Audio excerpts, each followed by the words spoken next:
Ankleshwar GIDC notified રહેણાંક વિસ્તારમાં છેલ્લા ઘણા સમયથી રખડતા આખલાઓનો અસહ્ય ત્રાસ વધી રહ્યો છે. દરરોજ સર્જાતા અકસ્માતો અને રખડતા પશુઓના કારણે સ્થાનિક રહેવાસીઓમાં ભારે રોષ સાથે ભયનો માહોલ જોવા મળી રહ્યો છે. તાજેતરમાં જ નોટિફાઈડ પોલીસ સ્ટેશન સામે આવેલા મુખ્ય 4 રસ્તા પર 2 આખલા વચ્ચે ભયાનક યુદ્ધ ખેલાયું હતું.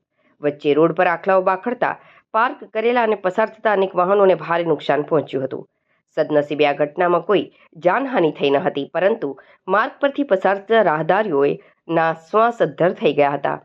અંકલેશ્વર હાઉસિંગ એસોસિએશનના પ્રમુખ અતુલ માકડિયા અને ઉપપ્રમુખ રમેશભાઈએ આક્રોશ વ્યક્ત કરતા જણાવ્યું હતું કે નોટિફાઈડ રહેણાંક વિસ્તારના વિવિધ ગલીઓ અને મુખ્ય માર્ગો પર અંદાજે 55 થી 60 જેટલા આખલાઓ ખુલ્લેઆમ ઝુંડમાં ફરી રહ્યા છે, જેના કારણે અવારનવાર નાના મોટા અકસ્માતો સર્જાય છે અને વાહન ચાલકો કે રાહદારીઓ ઈજાગ્રસ્ત બને છે.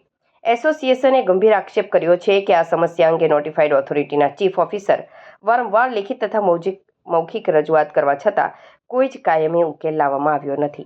ઓથોરિટીની નિષ્ક્રિયતાના કારણે આજે આખા વિસ્તારમાં રહીશો બાનમાં મુકાયા છે. જો તાત્કાલિક ધોરણે આ આખલાઓને પકડીને પાંજરાપોળ કે સુરક્ષિત સ્થળે ખસેડવામાં નહીં આવે તો આગામી દિવસોમાં કોઈ મોટી દુર્ઘટના ઘટે તેવી પૂરી શક્યતા છે. આખલાઓનો ત્રાસ વચ્ચે એક શર્મનાક ઘટના પણ સામે આવી છે. રાત્રિના સમયે કોઈ અજાણ્યા બર્બર ઈસમે રખડતા આખલા પર એસિડ ફેંકી દીધું હતું, જેના કારણે આખલો ગંભીર રીતે દાઝી ગયો હતો અને દર્દથી કણસતો હતો. આ બાબતની જાણ થતાં જીવદયા પ્રેમી ઝીલ પરમારે તાત્કાલિક પશુ ચિકિત્સકનો સંપર્ક કરી દાઝેલા આખલાની પ્રાથમિક સારવાર કરાવી હતી. ઉલ્લેખનીય છે કે ગત વર્ષે પણ રખડતા પશુ પર એસિડ એટેકની આવી જ ક્રૂર ઘટના બની હતી. ત્યારે પશુઓના ત્રાસ સામે માનવતા નેવે મૂકનારા તત્વો સામે પણ ફિટકાર વરસી રહ્યો છે. આજે તમે જોઈ રહ્યા છો નોટિફાઈડ ની કામગીરી. 10 ગાયો પકડી અને આનંદ મેળવી લે છે. આ ચાલુ વરસાદે 4 રસ્તા પોલીસ સ્ટેશન પાસે હાંડો જમી રહ્યા છે અને ગાડીઓ નીકળે છે, નુકસાન થશે કોણ જવાબદાર છે? ધણખૂટ પકડવાની કોઈ જવાબદારી, ખાલી ગાયો પકડીને સંતોષ માને છે. તો નોટિફાઈડ ના ચીફ ઓફિસરને ખરેખર તો બદલી કરવી છે કે શું કરવું છે? એના માટે આ કામ નથી કરી, કામગીરી નથી કરતા કે શું?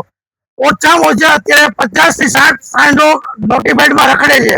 નાના બાળકો બધાને સ્કૂલે જવામાં કાંઈ પણ એક્સિડન્ટ થશે જવાબદાર કોણ છે એ હું પૂછવા માંગુ છું અંકલેશ્વર હાઉસિંગ એસોસિએશન તરફથી.